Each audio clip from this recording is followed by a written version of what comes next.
Good morning, everybody. I'm glad to introduce our first keynote speaker, Professor Thomas Blaschke. Well, Dr. Blaschke is a full professor for geomatics at the University of Salzburg, Deputy Director of the Center for Geoinformatics, ZGIS, and head of the research studio iSpace. Dr. Blaschke's research interests include methodological issues of the integration of GIS, remote sensing, and image processing. Prior positions include several lecturer and senior lecturer and professor positions in Germany, Austria, and the United Kingdom, as well as temporary affiliations as guest professor in visiting science at Werchter, Germany, Arizona State University, and a Fulbright professor at California State University. His academic record yields 260 plus scientific publications, including 50 plus journal publications. He's author, co-author, or editor of 17 books and received several academic prizes and awards, including the Christian Doppler Prize, 1995.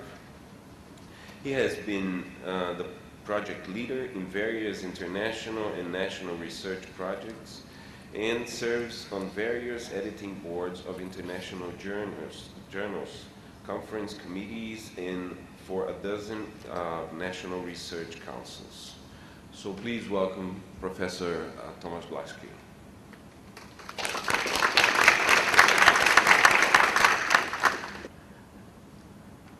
Okay. Thank you very much. And I prefer to not stand up there, but to go around and to be closer to the audience, if this is okay with you. There was a lot said already about myself, so I would like to point out that this is a joint effort here by a team from the University of Salzburg. It's basically, it's mainly Stefan Lang, Dirk Tiede, and myself, and there's several contributions in the slides, as you will see from, is it you? Okay. I thought it's me. From Josef Strobel and Peter Hoffmann and other persons. So the idea of this talk, or I will have three parts. I will start with a generic part on OBIA and GEOBIA. I will once in a while talk about these terms and differences between, also why we are there, where we are, and where are we. And so the road to Rio, so to say, where are we standing? I will then in the middle part have some operational or examples from many ongoing projects which are carried out at the University of Salzburg. This is basically work which I have not done myself, so I will reference that. And then in the third part, I will like to challenge you a little bit with recent, borderline research, if you wish, which go beyond our geospatial and geographic domains. So very briefly, we all know that, many people would start this history of OBIA and GEOBIA with segmentation stuff. I personally like to start with old ideas of conceptualization of what I sometimes call objectification, and refer back to work in the 1960s of Simon and Custer. And interestingly, we had first hybrid classification algorithm using kind of regions by Kettig and Landgrebe in 1976. Then a lot of segmentation work from Harvik and others many of you are aware of. And then I could not avoid to put here the name of a company, because I believe that it was an important impetus for this development when a software called eCognition hit the market in, just at the turn between 1999 and 2000. And we got in contact with this company and we were inspired, and so that I'll talk a little bit on that later maybe. But fortunately, there is much more option today. There's choices, there's various softwares, algorithms, and so I can concentrate on the scientific foundation. And where we are, this is, I think it's matured. We went through a number of conferences. Raoul mentioned them yesterday. No, I'm not going to repeat that, that this is the fourth conference, so I have repeated it, okay. But in between, there were also smaller workshops. Such, well, one happened, well, took place in Berkeley in 2007, and another one in Nottingham in 2009. And we will also see at the very end, later this year, we're organizing a workshop in Columbus, Ohio, on, again, GI science concepts. And there were a number of special issues in journals. So all in all, this is, if you look into what Thomas Kuhn has described in his famous work on paradigms, and we currently, a few colleagues and myself, we are writing a paper on whether or not OBIA or GEOBIA, or either of them or both of them are a paradigm or not. And so there is a lot of indication that this is heavily recognized in remote sensing. There was I wrote a paper in 2010, and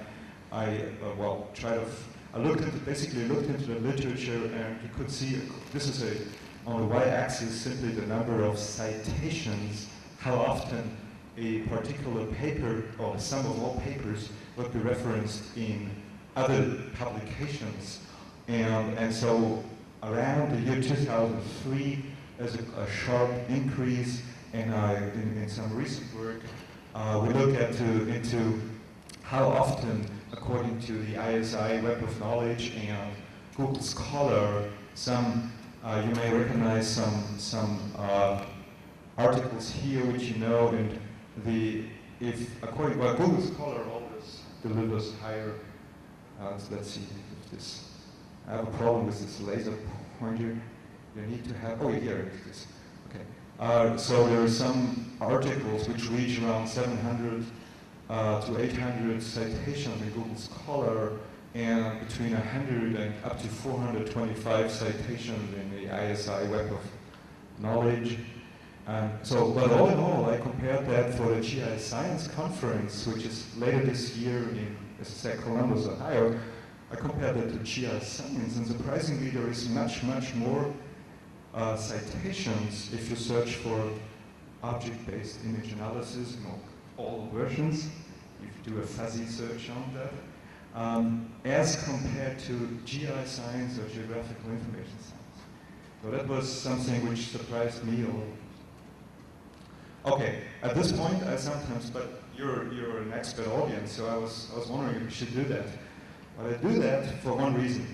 Okay, so first of all, this is a slide I borrowed from Stefan Lang. He created that in around 2003, and since then we're using that kind of presentations. Okay, if I ask you what this is, or if you ask your image processing software what this is, it may tell you, or you tell the software, this is a black line in a brighter area, or embedded in a brighter area. And then you would try now to analyze, you let some classifiers classify the darker and the brighter area maybe. But if you give you more context, then immediately, so within my hypothesis that all our brains now, there was something going on, and you created some context. And so without changing the information itself at this particular area, just by providing context, and context we may later see can be spatial context, it can be reasoning, it can be temporal context. So by providing more context, we get a new clue about what this could be. And now we may call that its elongated, black and white shape, and most of us would call that a zebra pattern. Okay, that's great. But if I give you more context, you will see that this is not a living zebra. Rather than it's a chair, and Stefan Lang's flat at that time. Well, the English wouldn't tell, but I know that. And by again, just providing more information around rather than changing the information at this particular point. So, why I'm showing you that? You're all experts in object-based image analysis, but yesterday evening we were discussing about in the earlier years, we once in a while often use object-oriented. And I use that as an example to argue for the object-based. And as you will see on the next slide here, we often see this type of, there are dozens of similar figures in publications.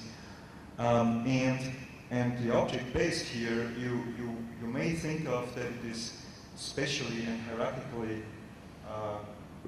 argued, and of course it is.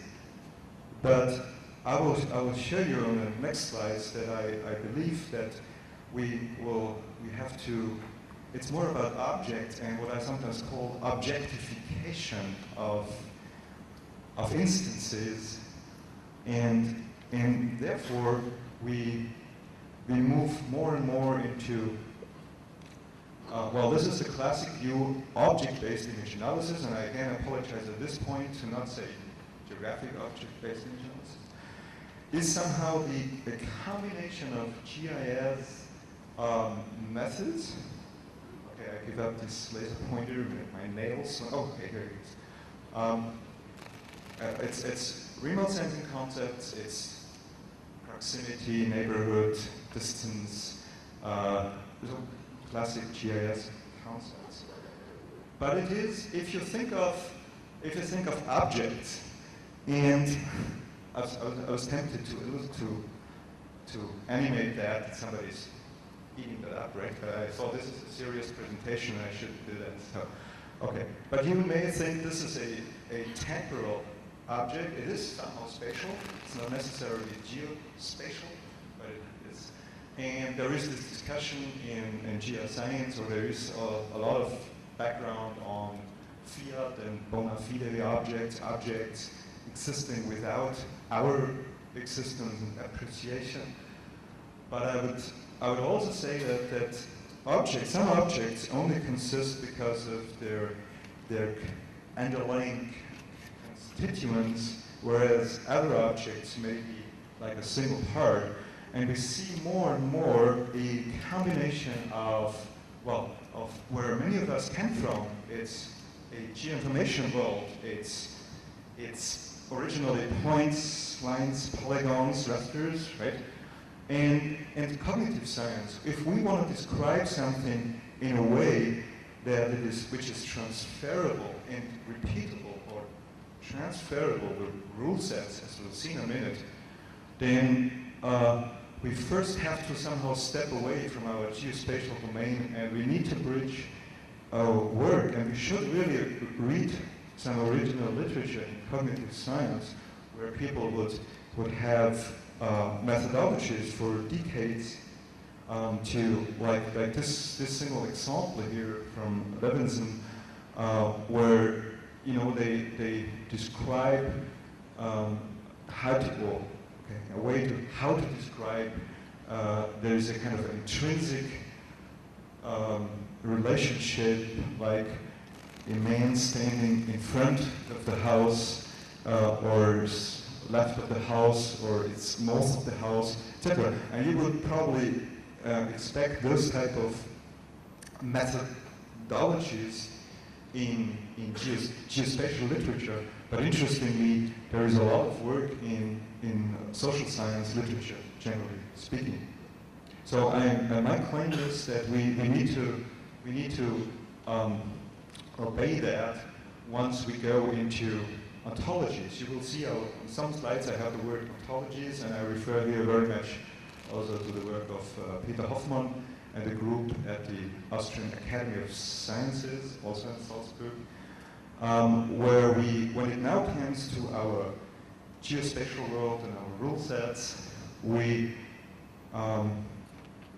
more often we do not start from the, again, metaphorically speaking, the points, lines, and polygons, rather than first describing what we are interested in. And doing that maybe in generic terms. So if we are interested in a park, and then we may describe, okay, that park is somehow associated with vegetation, and it could be similar to forests and meadows, but it's within an urban environment, and it may be a particular combination of trees, which we wouldn't necessarily call a forest if it can be an urban forest, it can be a single group of trees, etc., etc. I'm not going to go into detail, but more often we start now our work with this type of conceptual work.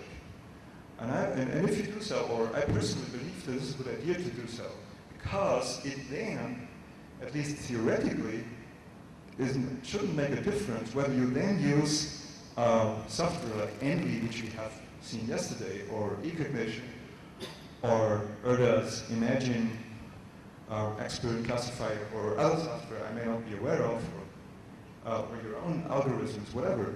But again, if you start from that type of generic description, if you start from ontologies, then I believe we should reach a status where our work is more transferable, more reproducible, hopefully. And I'll show you a few examples from operational projects. But this is just an example that I'm not trying to only show you generic examples, but I could show you there are some rule sets behind. This is a rule sets in a markup language called Cognition Network Language. And then it's a kind of the translation. I'm not going to read through that, but how to operationally now transfer what does NDV mean, NDVI, what does a lot of literature means and what not. And this is my claim before I now go into these examples of operational work, that more and more it's a circular process. Excuse me. That means it's not like some years ago where many of us did a segmentation or several segmentations and then you did classification, and then hopefully your classification was good or it wasn't. But anyway, they got a result. But today we see iterative processes where you, at several stages during the process, you may do some segmentation. You may further segment some object candidates, as we sometimes call them, either in a bottom-up or top-down manner. So you may first distinguish only your urban areas, and then you go into your urban parks by a further segmentation, or by a kind of what some people call a condition classification. So it's where we want to end up with is, as I said, transferability, reusability of these rules through these ontologies. That's at least one option.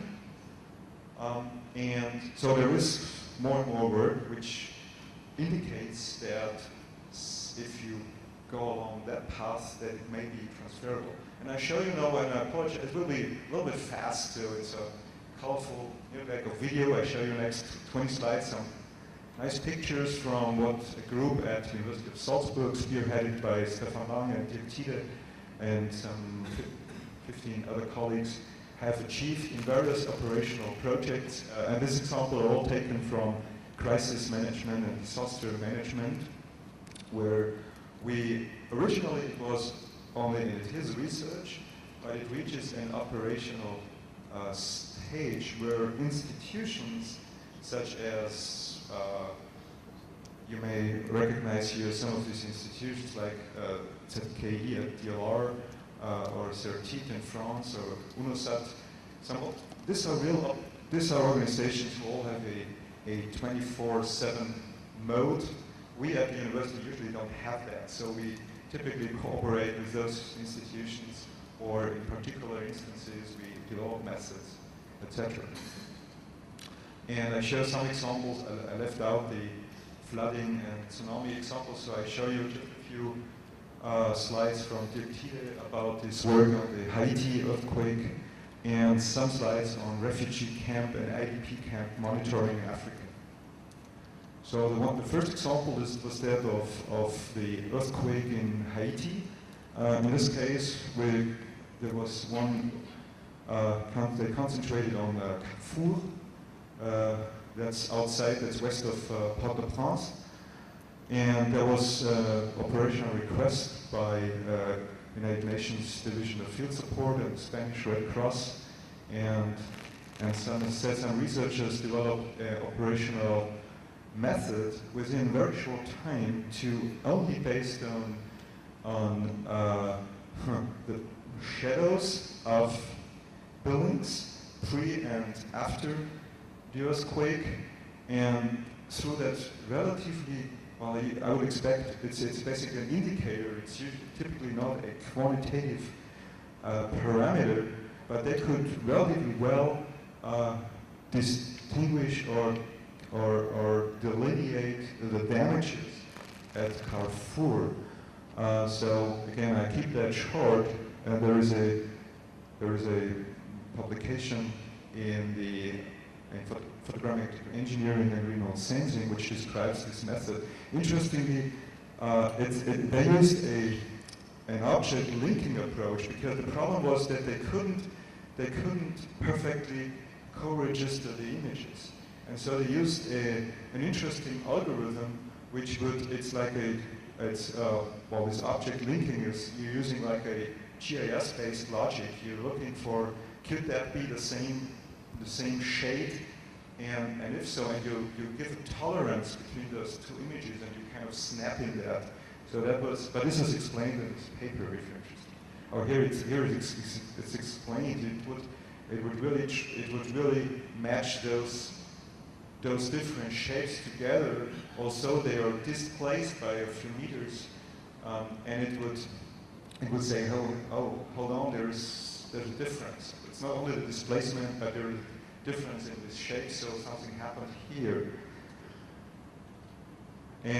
But because it would be then dangerous to do that exactly on a per house level, so they aggregated that in pixels, and they come up with intensity maps of damages. And so this was an operational product, for instance, and they created that within 12 hours after the delivery of the auto-rectified images. Again, also they were not perfectly co-registerable. And they delivered that to these organizations really working on the ground in Haiti. And that was checked a few days later, or there are two comparisons here. The left one is a comparison against a manual extraction of the damages carried out by the GEOBIA European Union Consortium and OISC, the European Satellite Center in Taiwan. And the other one here actually is a comparison with a manual extraction done by UNOSAT and UNITAR, and of course you would find little differences, but the customers were very happy about those results. And this was the only method, or we were the only team who, I shouldn't say we because I did not work hands-on, but University of Salzburg was the only team who did that in a automated image processing way.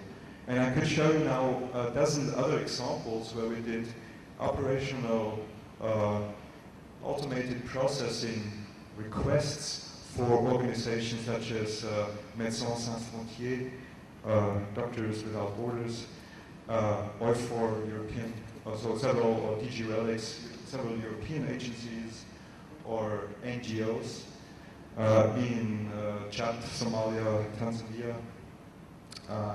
As I said, I will quickly click through that. The message is, you want to find out how many people are there, how many tents, and then you typically know roughly the population per tent. But the one idea would be to really count tents, and the other is what we typically do, or what Dirk Tiede has developed a method here to come up with density maps. And this is very much appreciated here, like by the World Food Program or other organizations. They now like to work with this type of intensity maps, which can be delivered very quickly as soon as they provide us some satellite data, or we can target. This was an OIFOR request. This is an interesting visualization technique also developed by Dirk Tiede and co-workers for a time change in this very big refugee IDP camp in Begale in Kenya, where there is a shift between these two points in time from people who lived kind of outside the area in the worst part when there were simply too many people and they couldn't enter official part. And anyway, so this is about then visualization techniques, other requests which we carried out for the Austrian Ministry for Foreign Affairs. There was an interesting benchmarking exercise for a camp for Mogadishu. Again, I just want to show you that our automated and semi-automated techniques have been tested very well against other techniques with collaborators like DLR, as was shown here, or Médecins Sans Frontières UK was a request. And this was originally developed. This is the original publication in the ISPRS Journal of Photogrammetry and Remote Sensing, and Dirk Tieler and Stefan Lang developed this technique, which they have now applied for about 12 case studies, or projects, if I recall correctly. Okay, so, but there are of course some problems and some methodological work left. First, these rule sets can become very complex. So they developed the idea, or they're using master rule sets, and then trying to only kind of tweak the special conditions for other images, for instance. Also, when it comes to segmentation, it turns out that you cannot always use the basic segmentations which would be implemented in ENVI or eCognition as a default, but you once in a while need to go into edge detection algorithms. I'm not going to show the details here.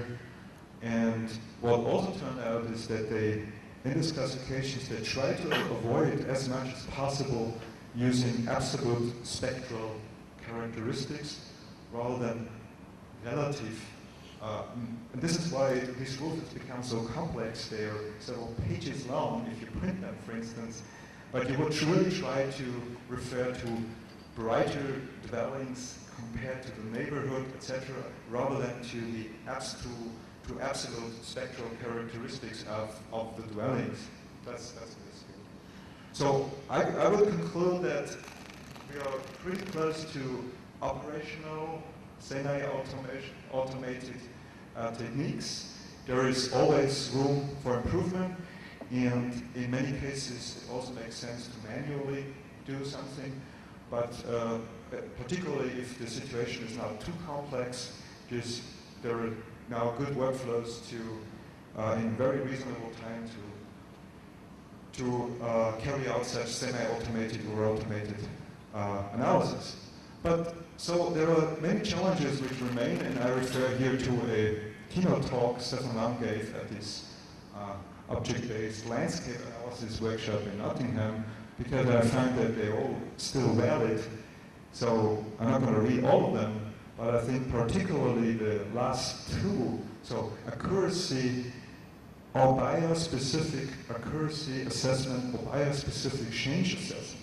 I looked at the literature, and you would find for either of these two topics, I would claim you find at least 30 to 50 journal papers for the last 2 years for either of these two areas only in the OBIA world.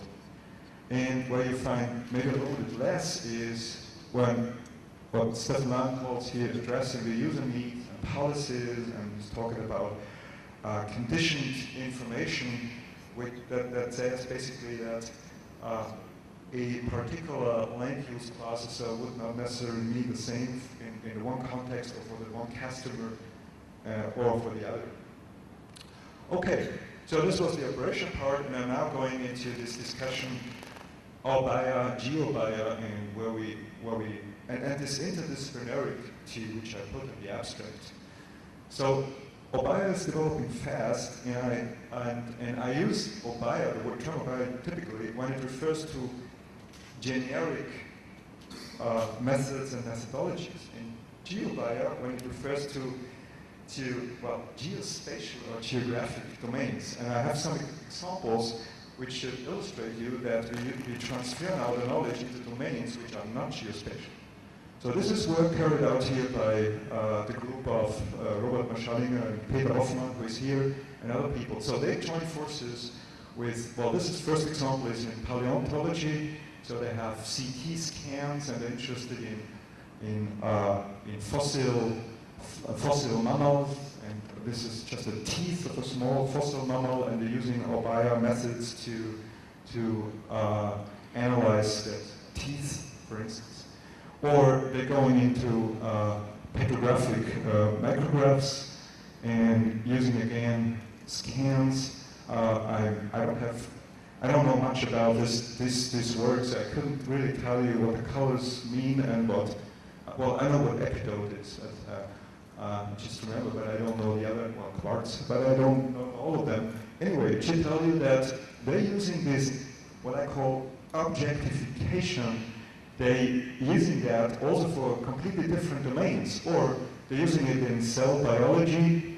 This is not really published as yet, at least not to my knowledge, so encouraging Peter Hoffmann to publish that, tracking of organelles, for instance. Or this is published using OBIA methods in nanotechnology, and they published it in a pretty high impact journal in nanotechnology I've never heard about before. So it should just tell you that these concepts are now reaching completely other domains, and this is why I'm discussing the OBIA versus GEOBIA here. Or medical imaging, where again Robert Marschallinger and colleagues look into MRTs of brains, and they're trying to understand changes in, well, the patients have, the clients have, in this case it's about multiple sclerosis, and it's about MS lesions, and it's about understanding the 4D spatiotemporal changes in people having this disease. And so this is an interesting combination of a geologist, a geographer, and one is the image processing specialist, and the others are medical people, generally speaking. So this is, okay, so these 5-6 examples from completely different disciplines, this is my hypothesis here, shows us that, okay, what is the common denominator? We think that using this, not only objects in a physical sense, and then building on top this super objects and different levels and etc., but thinking about this, the ontologies and this domain, this is what the B in the OBIA stands, the object-based rather than object-oriented. That's interesting for me.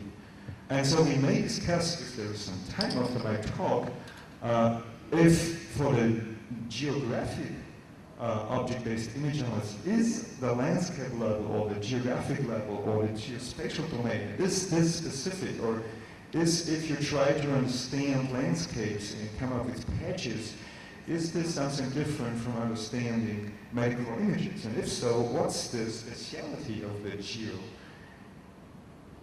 Well, people now also in the landscape level going more and more into the 3D. So there are people trying to understand sediment budgets, and they're coming up with patches, with 3D patches telling us how much cubic meter this sediment would be.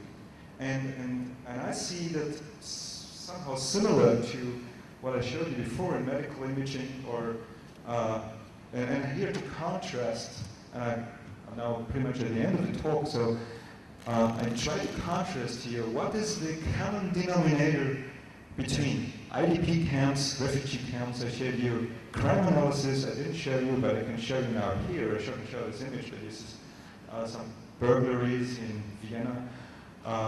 And these are, again, this is brain. These are MRTs from brain. So what is common denominator here? This is a question I would like to address to the audience. It's certainly interdisciplinarity. It's multidisciplinarity, and the requirements are Well, it's very high requirements when it comes to the documentation of data. Obviously, you need to document them much better and differently as if, well, compared to a situation where you only collaborate with colleagues in the same discipline. So it's about metadata. And then we're reaching the time of what's sometimes called in computer science big data.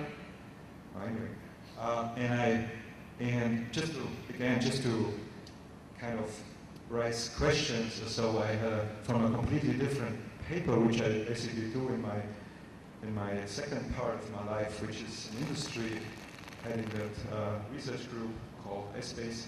It's about geosensor networks, and it's about collective sensing. So trying to bring together the bird's eye view with all type of in situ measures and monitoring. And this is not here included in the slide so far, but I think that OBIA concepts in 3D objects, 4D objects, if it's also about time, could be a nice container for data fusion in this respect.